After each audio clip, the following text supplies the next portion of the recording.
Silakan duduk Bapak Ibu Saudara, beri tepuk tangan yang meriah buat Tuhan. Hebat. Shalom. Saudara, kita akan sama-sama belajar kebenaran firman Tuhan tentang menjadi saksi. Amin, saudara. Menjadi saksi. Mari kita lihat kebenaran firman Tuhan ini. Saudara menjadi saksi. Saksi untuk apa? Saudara menjadi saksi, saudara mau bersaksi tentang apa? Saudara mau menjadi saksi, apa yang saudara mau saksikan? Matius 24 ayat 14 berkata, dan Injil kerajaan ini akan diberitakan di seluruh dunia menjadi kesaksian bagi semua bangsa.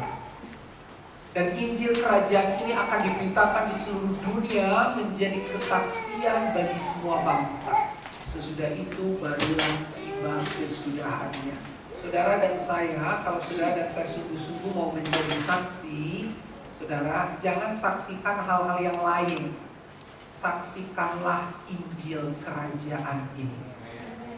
Jadi saudara, apa yang akan kita saksikan kalau kita jadi saksi? Ini, Injil kerajaan. Karena Injil kerajaanlah yang akan menjadi kesaksian bagi semua bangsa. Injil kerajaan.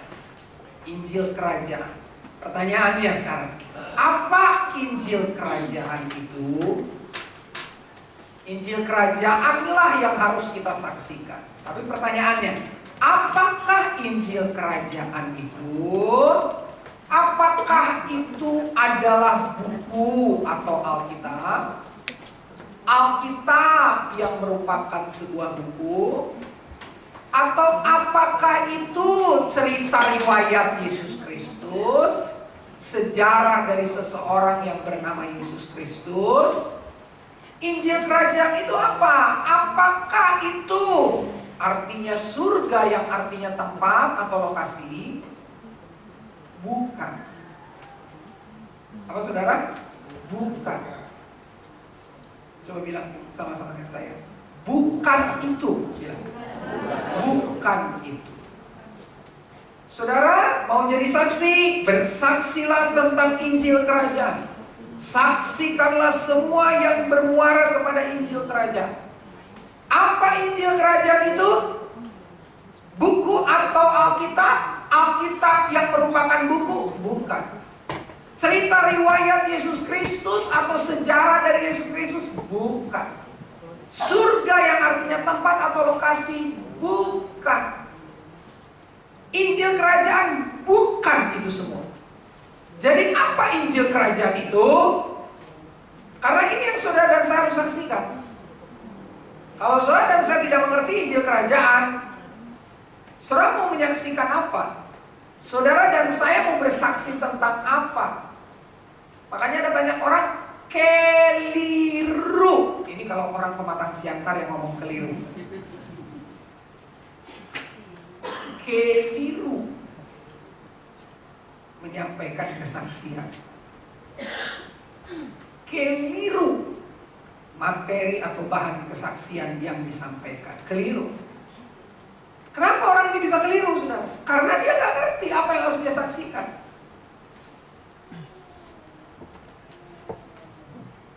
Karena dia gak tahu apa yang harus dia sampaikan.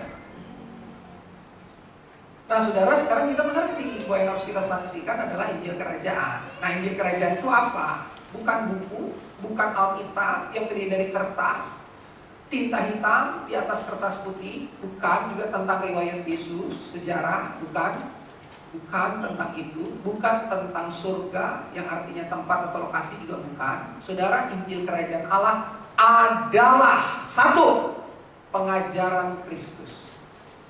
Ini yang harus saudara saksikan. Pengajaran Kristus. Yang ngajarnya Kristus. Yang keluar dari mulut Kristus. Katakan amin, saudara. Yang jadi pemikiran-pemikiran Kristus. Katakan amin, saudara. Yang jadi tatanan yang berasal dari Kristus. Itu yang harus saudara saksikan. Yang kedua, aturan kerajaan Allah. Saudara saksikan aturan kerajaan Allah, jangan saksikan aturan dunia ini. Jangan. Kalau kamu mau naik karir, kamu harus sedikit agak menjilat sama bos kamu. Bohong-bohong dikit nggak masalah. Nah itu saudaraku aturan dunia. Nanti kita akan sama-sama bahas tentang 3 poin ini. Apalagi Injil Kerajaan itu? Injil Kerajaan itu adalah nilai-nilai dari Kerajaan Allah. Nilai-nilai dari Kerajaan Allah. Amin saudara. Nah ini yang saudara harus saksikan. Pengajaran Kristus, aturan Kerajaan Allah, dan the kingdom's value. Nilai-nilai Kerajaan Allah. Pengajaran Kristus itu saudara dan saya harus saksikan dalam hidup.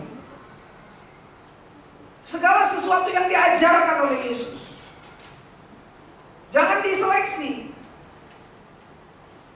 Saya mah senang Pak Binsar. Saya tuh paling senang dengan pengajaran Yesus. Marilah kepada Tuhan letih lesu berbara aku memberikan kelegaan. Saya mah senang itu. Tapi tampar pipi kiri kasih pipi kanan, nah itu mah agak berat Pak. Agak sulit itu Pak. Terus kasihilah musuhmu, berdoa untuk musuhmu, itu kayaknya. Saudara, pengajaran Kristus semua harus kita saksikan. Amin saudara, semuanya aturan Kerajaan Allah itu harus kita saksikan. Gaya hidup suka beribadah, gaya hidup suka berdoa, gaya hidup suka menyembah. Itu Kerajaan Allah itu aturannya cuma itu saudara. Aturan Kerajaan Allah itu cuma itu. Saudara dengar ya, di Kerajaan Allah saudara tidak diatur untuk melakukan hal yang benar. Saudara tidak diatur untuk melakukan hal yang kudus di Kerajaan Allah. Enggak, karena saudara sudah dibenarkan di sana. Saudara sudah dikuduskan di sana. Saudara dan saya adalah orang-orang kudus di Kerajaan Allah. Nah, orang kudus itu harus memanifestasikan aturan-aturan Kerajaan Allah. Aturan yang tidak memperbudak, aturan yang tidak menakut-nakuti, tetapi aturan yang mengalir dari rasa rela, tulus, dan sukacita. Makanya saudaraku di sana tidak ada air mata, tidak ada kesedihan, tidak ada.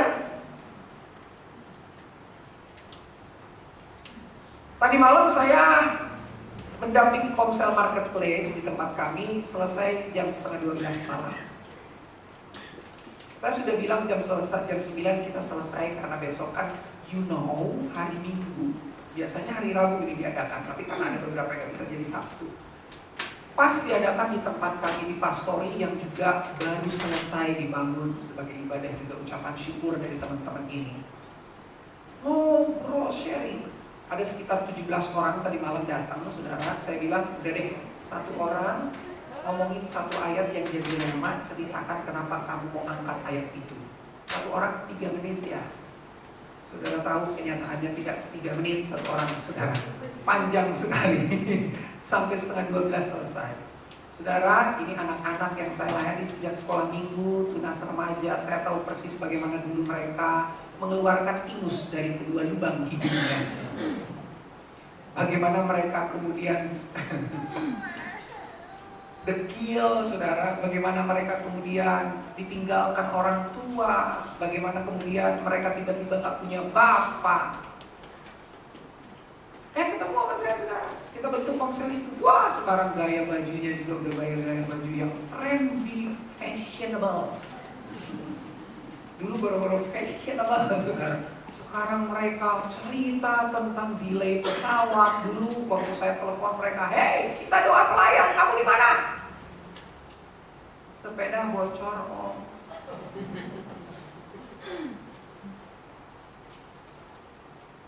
Om hujan.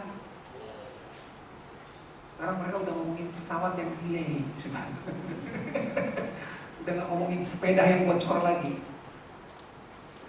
Beberapa waktu saudaraku kita ada dalam kegiatan, saya telepon salah satu anak sekolah minggu yang sekarang sudah bekerja. Kamu di mana? Ini udah mau mulai. Duh bang, sorry, pesawat kita diputar-putar di udara. Saya kira hebat. Dulu sepeda bocor, nggak ada sepeda, naik angkot macet. Sekarang pesawat yang diputar-putar. Ada yang kerja di perusahaan asing, ada yang udah punya rumah, ada yang sudah beli rumah. Oh saudara, orang-orang dekil, orang-orang susah. Tapi saudara tahu, sampai setengah 12 malam kita ngobrol. Saya senang dengan kesaksian mereka, dengan semua yang Tuhan percayakan sama mereka. Tapi saya titip satu hal sama mereka. Kalian harus jadi saksi. Di dunia kerja kalian harus tempel ini. Tempel di otakmu, tempel di hatimu, tempel di semua alat peraga kehidupanmu. Masih ada umur 28 tahun perempuan, umur 28 tahun. Sejak kelas 1 SMP kita sudah cemplungkan dia ngajar pelayanan anak. Ngajar di pelayanan anak, karena kita kekurangan orang. Sekarang dia sudah jadi tim auditor nasional PLN, keliling kemana-mana. Anak supir angkot 05 mantan dukun papanya, kalau saya pergi ke rumah mereka, saudara, saya langsung paling lihat jembulasma. Lampunya redup sekali. Saya berpikir gini, mah, kita ke rumah baru udah kenal lamun maca bukunya gitu ya. Saya nggak dibenget mama, harus nyari panon gitu ya. Apalagi dia lihat buku huruf kecil, tapi saudara, dari rumah ini lahir anak-anak yang hebat. Orang tuanya bertobat, jadi supir angkot 05 yang penuh kelembutan. Biasanya supir angkot 05 penuh dengan kekerasan, kebengisan. Saudara, bertobat sejak itu anak-anaknya bilang sampai hari ini. Saya bilang sama tim audit ini, saudaraku namanya Naomi, Bang Binsar bangga kamu jadi tim audit. Tapi dengar ya, jangan kau pikir saya bangga kalau kau parkir Innova di depan gereja, parkir Alfa di belakang gereja. Jangan kau pikir aku bangga kalau kau lakukan itu, tapi kau enggak menerapkan kebenaran firman Allah di dunia kerja. Ingat Naomi, saya lebih suka kau hanya bawa hal-hal sederhana dalam hidupmu, tapi kau jaga hidupmu benar di hadapan Tuhan. Menjadi saksi. Hari-hari ini saudaraku, menjadi saksi itu gak boleh diukur dengan materi. Bandar Togel juga pakai Alfa. Bandar Togel. Saya berharap di sini tidak ada yang terkait dengan Togel. Di Italia itu gereja banyak disokong oleh mafia narkoba. Di Kolombia gereja banyak dibangun oleh mafia narkoba. Kalau masalah itu, kalau masalah apa yang kita bisa tunjukkan, kemewahan dan sebagainya, jaminan. Hari ini dunia akan tercengang. Wow, dia tim auditor nasional PLN, tapi kendaraannya sederhana banget. Ini orang aneh. Tanda petik. Mulailah diselidiki oleh orang banyak, orang ini. Kenapa seperti itu? Dia hidupnya benar, dia hidupnya lurus, dan itu menjadi kesaksian. Gak perlu berubah. Gak perlu bawa traktor. Gak perlu. Apalagi zaman sekarang. Wah, kalau dulu saya masih remaja, kakak-kakak rohani saya banyak melakukan itu di alun-alun. Sampai masuk ke tempat-tempat ibadah saudara-saudara kita, sebagai traktor. Sekarang aturan udah tambah ketat. Tapi saya percaya dengan aturan yang tambah ketat itu bikin kita berpikir. Lo jangan hanya pintar ngomong lo jangan hanya pintar kasih traktor. Lu sekarang, kita semua sekarang diarahkan Tuhan untuk pintar membagikan hidup-hidup yang menerapkan kerajaan Allah ini. Ya kan saudara? Ya kalau sekarang kita udah gak bisa ngomong lagi, gimana dong? Diancam 8 bulan penjara, mempengaruhi orang yang sudah mempunyai keyakinan. Kita mempengaruhi dia dengan keyakinan lain. Verbal udah gak mungkin hari ini. Walaupun saudara satu ketika ditempatkan Tuhan di situasi yang pas, saudara bisa verbal di situ, ya itu puji Tuhan, itu kekhususan. Tapi saudara, secara umum kita sekarang dibungkam, mulut kita dibungkam, tapi gak apa-apa, karena kita juga kan bilang kerajaan Allah itu bukan masalah perkataan, amin saudara, masalah kuasa, amin saudara, dan kuasa itu lahir dari juga apa yang kita saksikan. Apa yang kita buat?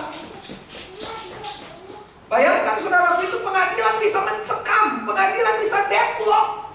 Tahu deadlock? Mentok itu pengadilan, gak tahu mana kebenarannya. Bingung hakim, bingung penjaksa penuntut umum, bingung pengacaranya, pembelanya. Ini gimana ini kebenarannya kok kita sulit temukan. Sampai satu ketika kita akan hadirkan saksi kunci. Pintu pengadilan terbuka. Dan pengadilan yang mencekam itu tiba-tiba. Wow. Ini saksi kunci. Saksi ini yang harus kita dengar. Wah, semua mata tertuju kepada dia. Tahu saudara, saksi itu orang dipakai Tuhan mengungkap kebenaran.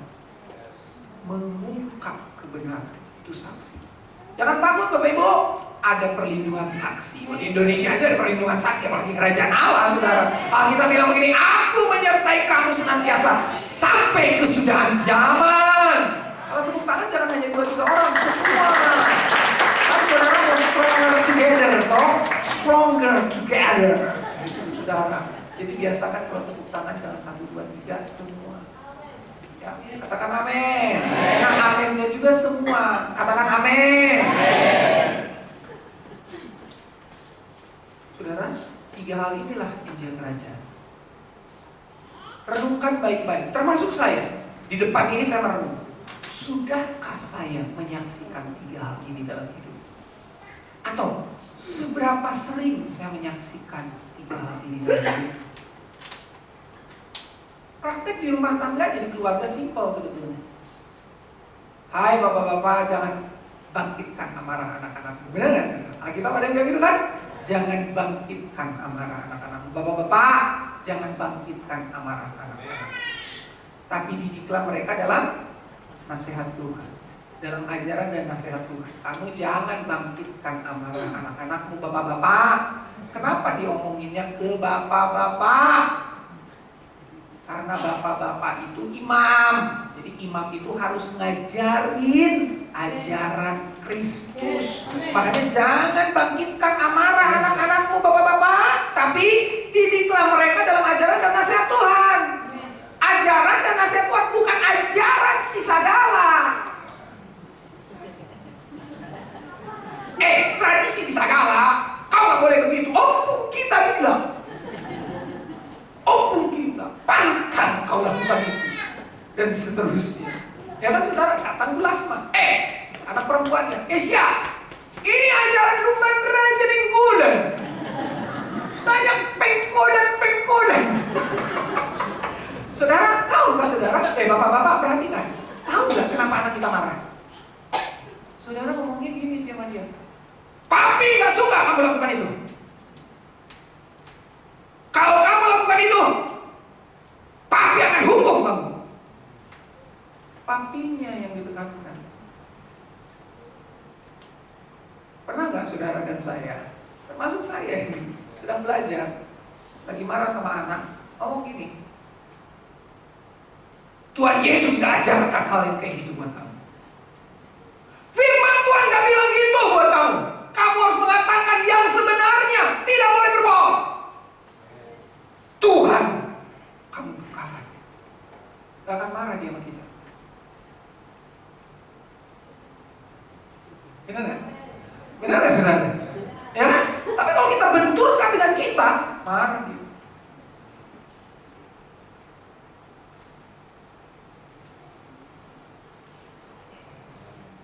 Ayo bapak-bapak, jangan bangkitkan amarah anak-anak.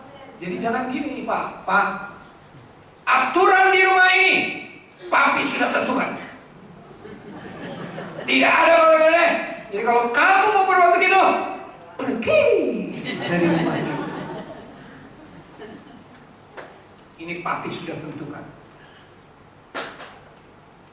Memang saudara kalau lagi emosi cenderung memunculkan kita oleh emosi. Di rumah ini semua yang firman Tuhan ajarkan yang berlaku.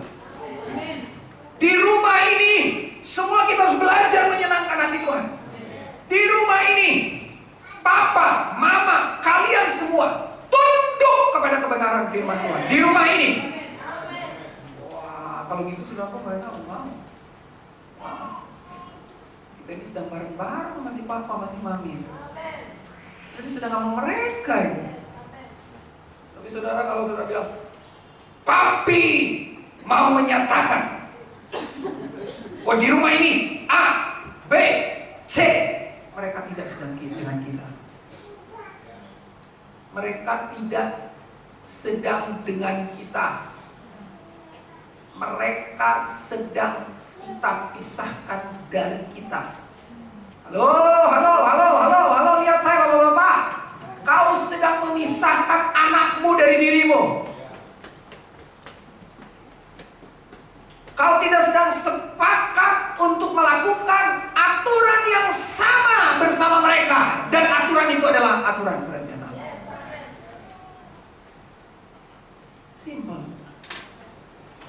Ternyata iya ya. Saya berkali-kali marahi anak. Saya gayanya kayak tadi. Kalau saya dipanggil ayah sama mereka, ayah gak suka, ayah gak mau, ayah marah, ayah sakit, ayah terganggu. Jadi fokusnya mereka tuh konflik banyak terjadi dengan hal ini. Oke. Itu contoh kedua, pengajaran Kristus, aturan kerajaan Allah sama. Saya sudah sampaikan tadi sedikit contoh tadi. Aturan-aturan kerajaan Allah, saudara sampaikan kepada keluarga saudara.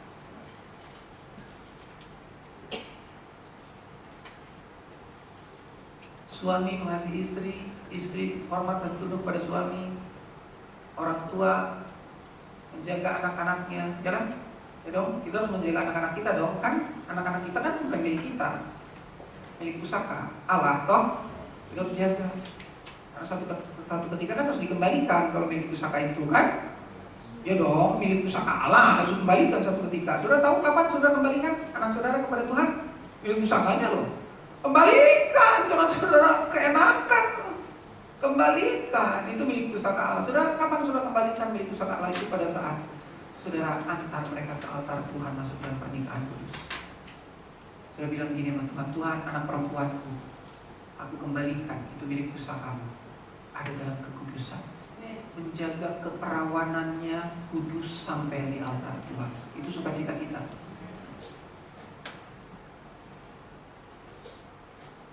Yang punya anak laki, Tuhan aku bawa milik pusakamu, aku kembalikan. Mereka membentuk otoritas yang baru. Bersyukur dia boleh menjaga keperjakaannya, kekudusannya sampai dia hari ini ada di altar Tuhan. Sukacita kita tuh, bukan yang lain. Kalau dengan kekudusan yang dia hidupi, dia diberkati secara materi, puji Tuhan. Tapi sekalipun dengan kekudusan yang dia hidupi, dia mengalami begitu banyak tantangan, rintangan, puji Tuhan. Amin saudara. Loh ini amin gak? Amin saudara. Saudaraku, dengan kekudusan kehidupan yang benar, dia kemudian jadi gak punya banyak teman, puji Tuhan.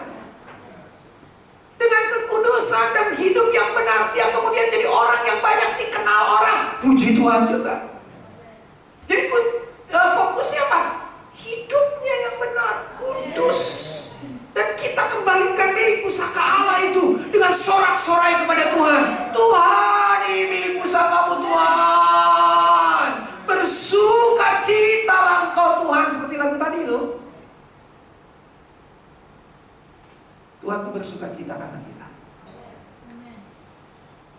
Saat bagaimana kita bisa menjadi saksi? Tentu kaitannya dengan tiga hal tadi. Saat kita menghidupi nilai-nilai kebenaran ilahi, saat kita beralih dari paradigma dunia kepada paradigma ilahi, saat kita mengembangkan gaya hidup ilahi. Semua saudara diakhiri dengan kata ilahi, ilahi, ilahi.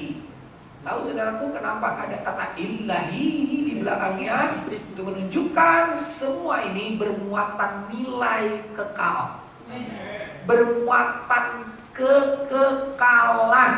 Saudaraku, kebenaran dunia tidak bermuatan kekal. Katakan amin saudara. Saudara, paradigma dunia tidak bermuatan kekal. Percayalah. Kalau kamu dihormati di paradigma dunia, kau harus kaya. Kalau kau mau dikagumi, kau harus punya jabatan tinggi. kaya, tinggi, 70 tahun umurnya. Sudah 70 tahun sudah mengenaskan. Ada di sebuah kotak kayu, kalau kayu.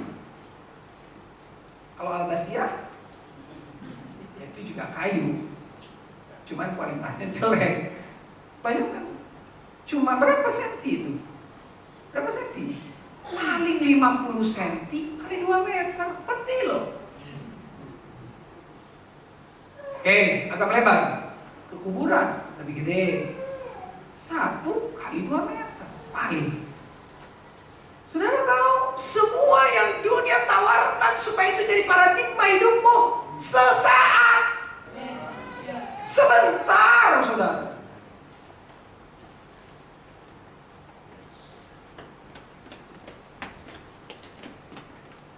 Foto waktu masih hidup, terus kemudian setelah meninggal.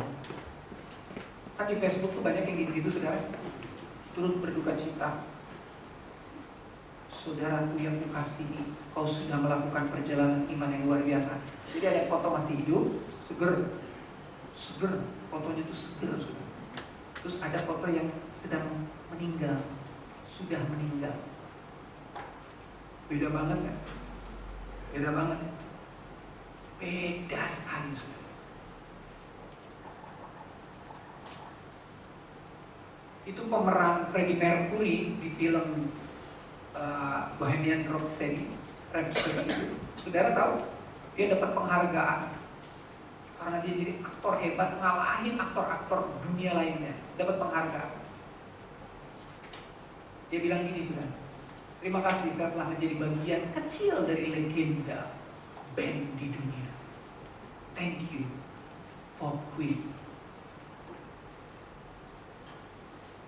Saya lihat Freddie Mercury.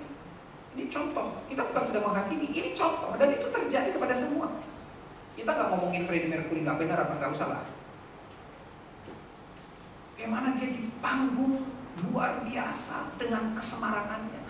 Tapi saudara tahu menjelang dia meninggal, wow, orang nggak duga Freddie Mercury bisa punya perawakan seperti itu.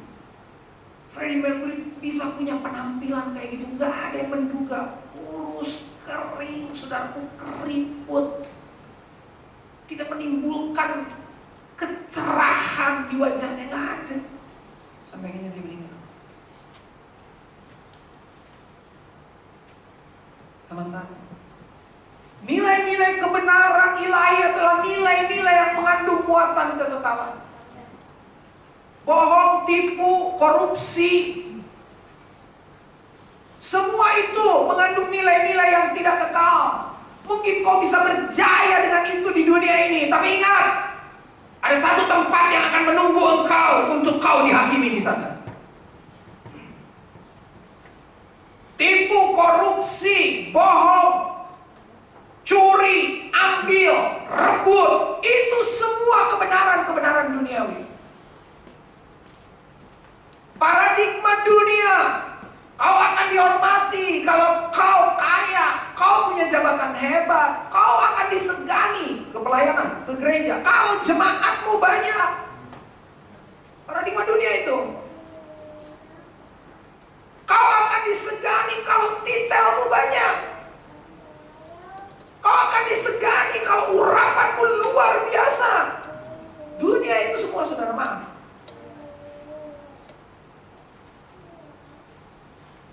Saya nggak punya waktu untuk jelaskan. Kok urapan luar biasa itu paradigma dunia, Pak Mensa? Kok bisa gitu, Pak? Ya saudara, Matius 7 ayat 21 sampai 23 jelas bilang kok, usir setan, menyembuhkan orang sakit. Tuhan bilang aku nggak kenal kamu, hanya kok pembuat kejahatan. Loh, pembuat kejahatan loh. Loh dalam nama Yesus loh, usir setannya loh, menyembuhkan orang dalam nama Yesus loh. Apa yang membuat mereka ditolak Tuhan? Paradigma mereka. Gua harus bisa nyembuhin orang. Gue harus puasa 30 tahun, 30 hari, 30 malam. Aku harus bisa supaya orang kemudian datang banyak ke tempatku. Dan kemudian aku bisa dihormati. Dan itulah keberhargaan dari seorang hamba Tuhan. Nah ini paradigma kacau. Gawat ini, saudara.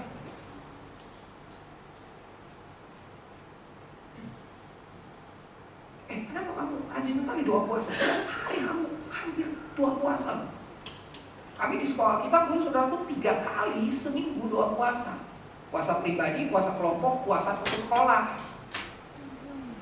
Mau pernah makan 3 hari 3 malam puasa sampai anjing-anjing yang di sekolah kita. Ini sudah hari kedua itu karena anjing-anjing itu makan makanan sisa siswa kan. Nah, siswa nggak makan ya anjing juga begini saudara. Tapi jaga perkasa. Saya bilang sama kita. Kita juga di hari kedua itu luar biasa. 3 hari 3 malam dirajia semua lemari kita di asrama. Ada yang 3 hari 1 minggu itu puasa karena harus pribadi, kelompok, dan umum. Jangan salah, teman saya 5 hari seminggu puasa, dia tambah lagi puasa. Kami puasa 3 hari 3 malam sebelum ditamatkan diutus. Ini ada teman 1 minggu puasa. Saudara, 1 minggu tidak makan, tidak minum. Saya lihat dengan mata kepala saya sendiri, itu teman saya. Jalan tuh sampai gini. Serius, 1 minggu 1 malam, 1 minggu, 7 hari 7 malam jalan. Sekarang dia pelayanan di Jakarta. Matanya tuh celong, gak minum loh, 1 minggu loh.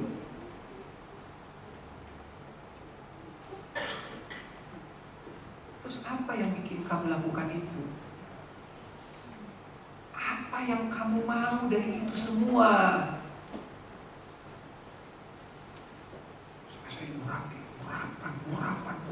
Urapan supaya saya dipercayakan karunia roh, karunia mujizat, karunia penyembuhan, karunia hikmat, karunia pengetahuan, supaya salah. Kalau kau berdoa puasa untuk itu salah. Kau berdoa puasa karena kau mau bangun keintiman lebih dalam dengan Tuhan, karena kau mengasihi Dia, kau rindu Dia, Dia segala-galanya bagimu.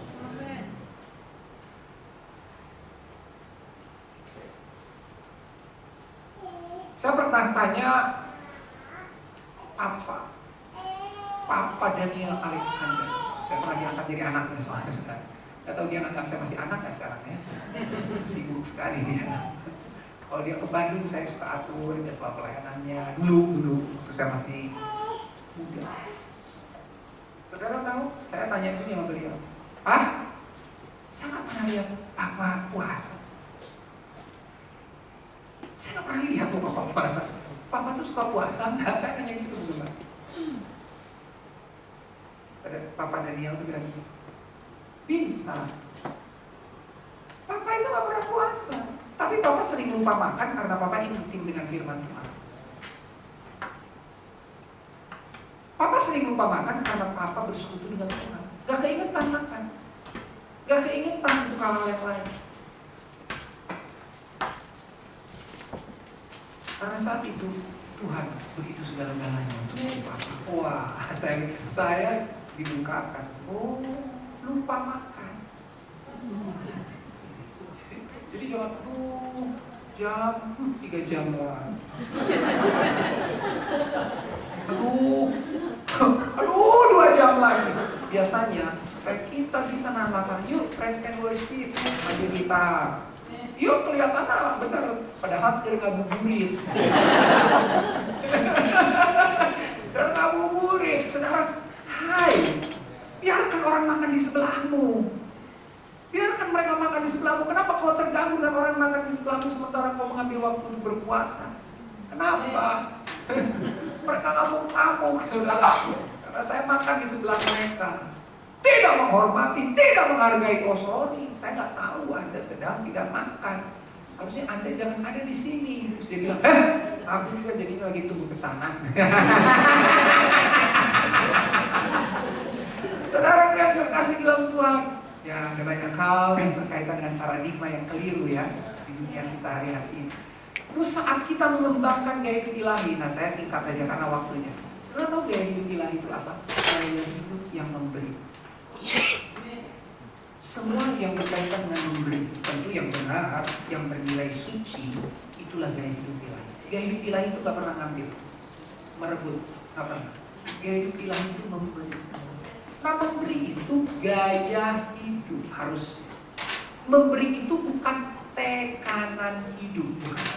Bukan tekanan hidup. Berilah maka kau diberi. Oh, makin banyak aku beri Tuhan, kau makin banyak yang beri. Ini arisan. Tunggu nomor, saudara. Tuhan, lihat Tuhan, lihat. Ya Tuhan, kau nggak punya kalkulator, aku punya. Ada bukti Tuhan, awas, jangan sampai keliru, saudara. Asik perpuluhan pun gitu, saudara. Ditunggu-tunggu, kapan dampaknya, kapan manfaatnya. Oh, saudara, kau tidak sedang mengasihi Tuhan. Kau sedang menyembah dirimu sendiri. Kau sedang melayani dirimu sendiri.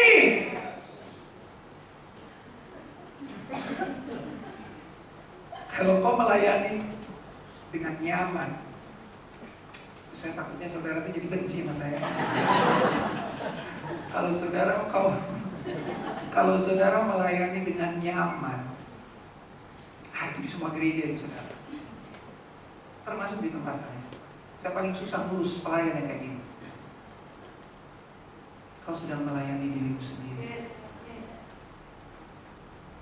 Aduh Pak Binsa, aku tuh gak nyaman kalau pelayanan di situ. Apalagi tuh ada si A di situ tuh di tim itu. Aduh aku gak suka Pak Binsa, itu si A itu kalau bisa umurnya diperpendek sama Tuhan. Saudara dia gak mau. Ini bukan malah. Pak Binsa gini, Pak Binsa beda dengan talenta ya, talenta beda-beda dong. Memang saudara kan yang memang talenta di situ ya itu beda. Tapi ini hal yang begitu-gitu loh saudara, membuat aku saya pikir ini pelayanan atau ada istilah pelayanan itu job, you know. Jadi mari kita kerjakan dengan baik, itu job. Sorry, pelayanan itu benar job, tapi job yang mengandung sacrifice, pengorbanan. Korban, saudara, terjemahan lama itu ibadah, terjemahan perjanjian lama ibadah itu pengabdian. Korban, tidak ada nilai pengabdian, tidak ada nilai korban, bukan ibadah. Nah, masuk di perjanjian baru itu disebut dengan pelayanan, ministeri. Pelayanan, saudara, pelayanan yang tidak mengandung korban dan pengabdian, bukan pelayanan. Bukan.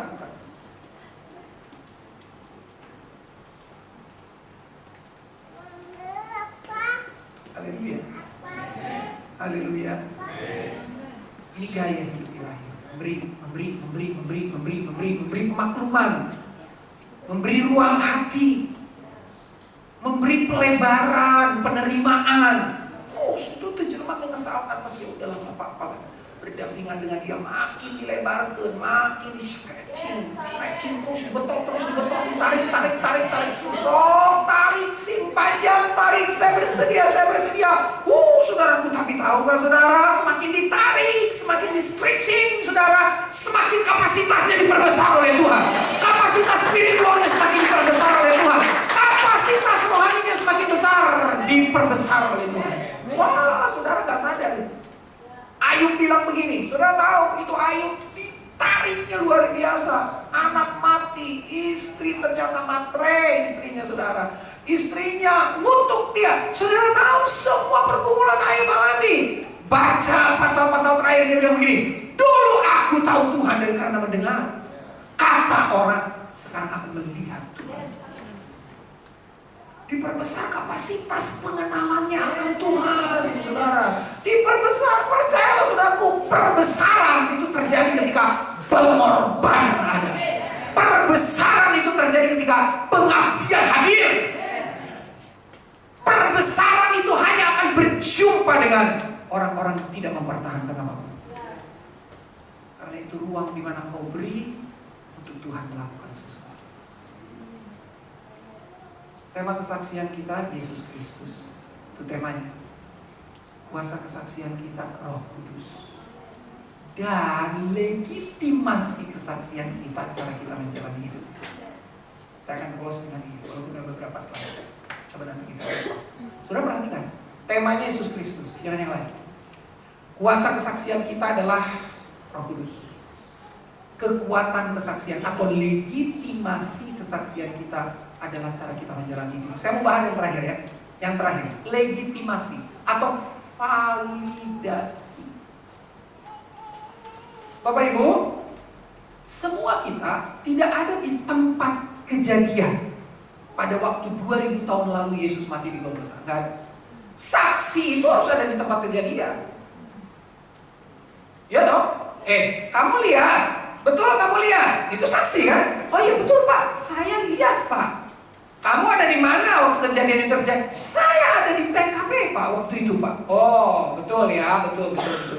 Jadi kamu jam segini hari ini ada di tempat ini. Ada saya Pak, cocok jadi saksi. Mari.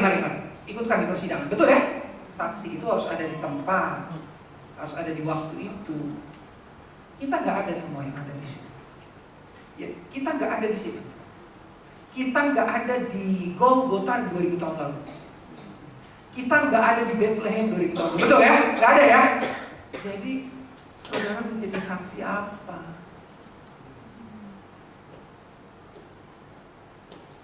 Saudara tahu yang melegitimasi kesaksian saudara itu apa kemudian? Saudara nggak hadir di sana? Saudara nggak ada di sana? Saudara nggak lihat dengan mata kepala saudara sendiri? Nggak lihat saudara? Saudara tahu apa yang melegitimasi kesaksian saudara? Cara hidup saudara. Saudara tidak ada di peristiwa itu. Saudara tidak berjumpa dengan pribadi itu 2000 tahun lalu. Tapi saudara, hidupmu harus membawa peristiwa itu kembali sekarang. Hidupmu harus kau jadikan sebuah kehidupan yang membawa peristiwa itu. Dan kau praktekkan hari ini. Hidupmu harus kau jadikan hidup yang memperlihatkan Kristus. Yang kau sebetulnya gak pernah jumpa dengan dia secara lahir ya, secara fisik. Tapi kau hadirkan itu dalam hidupmu. Itu melegitimasi kesaksian saudara dan saya. Bawa peristiwa itu sekarang. Peristiwa 2000 tahun yang lalu, peristiwa Yesus di Danau Galilea, peristiwa Yesus di Kapernaum, peristiwa Yesus punya belas kasihan kepada banyak orang. Bawa itu dalam hidupmu hari ini. Bawa peristiwa itu supaya dunia melihat peristiwa itu kembali. Di-rewind peristiwa 2000 tahun lalu itu dengan hidup saudara. Mereka kemudian gak perlu saudaraku ada di 2000 tahun lalu, karena ada kehidupan yang mempraktekkan kehidupan Kristus 2000 tahun lalu.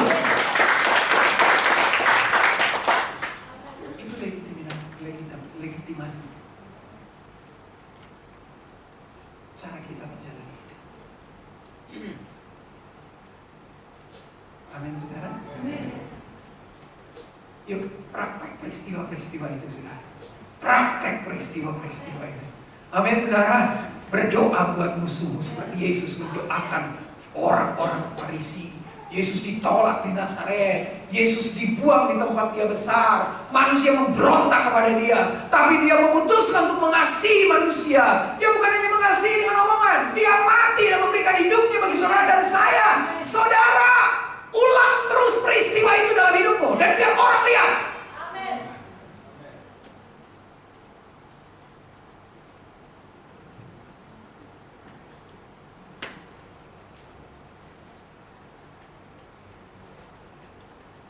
Jangan pernah saudara ngomongin Yesus terlalu banyak sama orang, tapi saudara belum memperlihatkan Yesus dalam hidupmu kepada orang itu.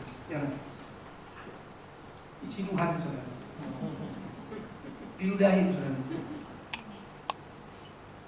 Hidup saudara dan saya jangan praktekkan hidup Kristus. Saudara mau cerita tentang sebuah pribadi yang mereka gak pernah lihat. Di mana pribadi itu berada, di mana pribadi itu bergaya, di mana pribadi itu bertindak, di mana pribadi itu berbicara, di mana pribadi itu memperlakukan orang. Dia gak pernah lihat itu, tapi saudara sudah bahas orang itu. Dia kemudian akan langsung dikendalikan oleh fanatisme agamawinya. Oh iya Kristen, dia orang Kristen.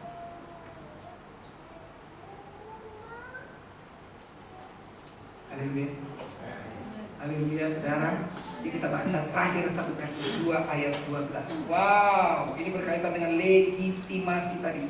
1 Petrus 2 ayat 12 terakhir. Saya mohon pamit Ibu Gembala dan semua tim pelayanan. Setelah ini saya langsung pimpin ibadah di tempat kami.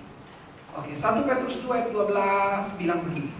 Milikilah cara hidup yang baik di tengah-tengah bangsa-bangsa bukan Yahudi, supaya apabila mereka memfitnah kamu sebagai orang durjana. Kita selalu dibenci oleh orang dunia ini.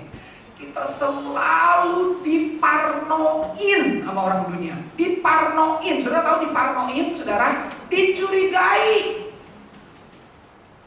Pokoknya gak benar aja, pokoknya mau udah orang Kristen gak benar aja.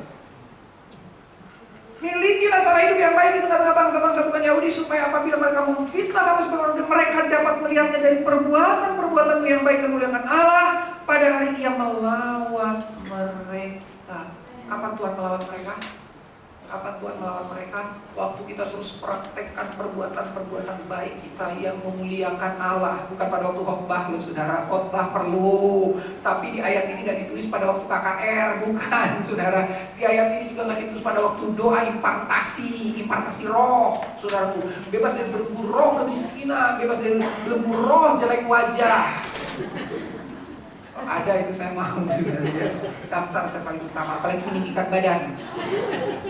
Saudaraku, bukan. Saudara, kita bilang mereka dilawat Tuhan ketika ada perbuatan-perbuatan baik, ketika ada perbuatan-perbuatan yang memuliakan Allah. Saudara kita harus bergerak kepada area pelayanan ini. Saudara melakukan perbuatan baik sampai mereka dilawat Tuhan. Perbuatan yang baik saudara lakukan, itu membuat Tuhan melawat mereka. Jadi saudara yang terkasih dalam Tuhan, praise and worship itu keren. Praise, orang banyak disentuh Tuhan. Worship, orang banyak meneteskan air mata kekudusan tentu saudara. Itu sangat baik. Tapi saudaraku, yuk kita masuk ke level berikutnya yuk saudaraku. Agak aneh ini. Ketika saudara melakukan perbuatan baik, mereka bisa meneteskan air mata. Dilawat Tuhan mereka. Saudara, teman saya Petrus Purba, saya gak pernah lupa, teman sekolah kita, dipraktekkan di Medan. 96 itu saudaraku, telepon umum masih banyak di negeri kita. Di kota Medan itu juga banyak telepon umum. Telepon umum itu kan dulu saudara kotak itu, terus pakai kaca ya. Kotak pakai kaca. Ada juga yang memang hanya telepon gitu tanpa kaca, tanpa pelindung. Tapi saudara, teman saya ini waktu itu ada di telepon umum yang pakai kaca. Kelihatan yang ngantri berapa orang di luar. Dia sedang melayani orang yang mau bunuh diri. Dia telepon orang yang mau bunuh diri. Sementara di luar ada orang ngantri. Lama-lama yang tadinya orang banyak ngantri berkurang dilatih. Sampai akhirnya hanya satu orang. Dia nelfon sama orang yang bunuh diri. Saudara tahu? Gak didengar sama orang yang di luar ini. Gak dengar perkataannya si Petrus Purba ini, gak didengar. Petrus telepon terus, kamu kuat ya Tuhan Yesus, tolong kamu, saya mengasihi kamu. Orang semuanya mengasihi kamu, bla bla bla. Dia cerita, dia melakukan perbuatan baik dan memuliakan Tuhan. Bapak Ibu tahu, nggak didengar. Tapi saudara, ini kesaksian teman saya. Itu orang di luar nangis, netesin air mata, yang terus wajahnya Petrus. Purba, bukan Petrus. Saudara, selesai dia melayani orang bunuh diri itu di telepon umum, dia keluar, dia layani orang di luar. Bisa gitu ya. Bisa gitu. Orang bisa menangis saudara, dengan apa yang saudara buat. Nangis. Terkadang kita perlu diam. Mulut kita perlu diam. Gerakan kita yang kemudian lincah. Gerakan kita yang kemudian kita demonstrasikan, saudara, kita manifestasikan, saudara yang terkasih, sampai mereka dilawat Tuhan. Mari kita tundukkan kepala, kita datang kepada Tuhan. Saudara bilang sama Tuhan, Tuhan aku mau jadi saksi.